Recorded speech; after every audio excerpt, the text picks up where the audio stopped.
The Plainfield landlord accused of fatally stabbing a 6-year-old boy and critically injuring his mother has pled not guilty. Joseph Zuba had already been arraigned on hate crimes and murder charges. Authorities say he targeted the victims because they were Muslim and because of the ongoing war between Israel and Hamas. Tonight, we are taking a closer look at hate crimes, namely what's happening more often around here and what's expected as we move forward.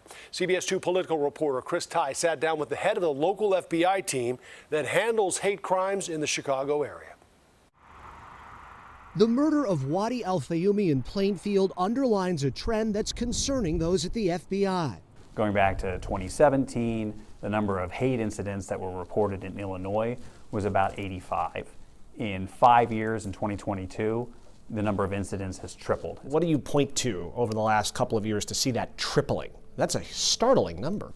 It is. No one really knows what the exact reason is. I'm sure it's a number of contributing factors. And then there's also among the factors tracked by Bryant Etchell, who oversees hate crimes out of Chicago's FBI field office, global events.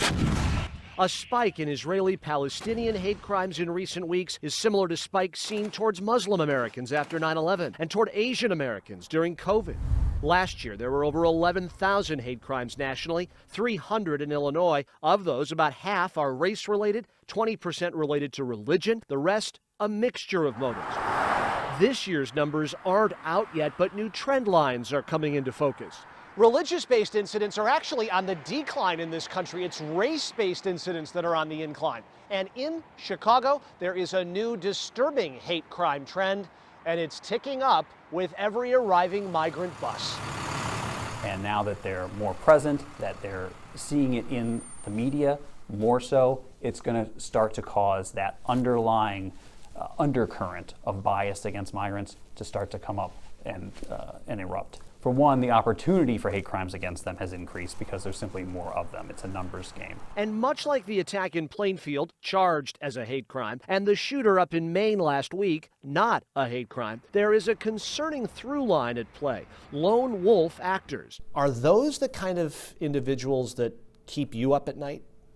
They are, because they're so difficult to track. They're not part of any type of group that meets regularly, and it's hard to see what's inside someone's head, what's inside someone's soul. The FBI urging anyone that's getting a sense a friend or family member may be near that trigger point to call them at 1-800-CALL-FBI. Chris Tye, CBS 2 News. Thank you, Chris.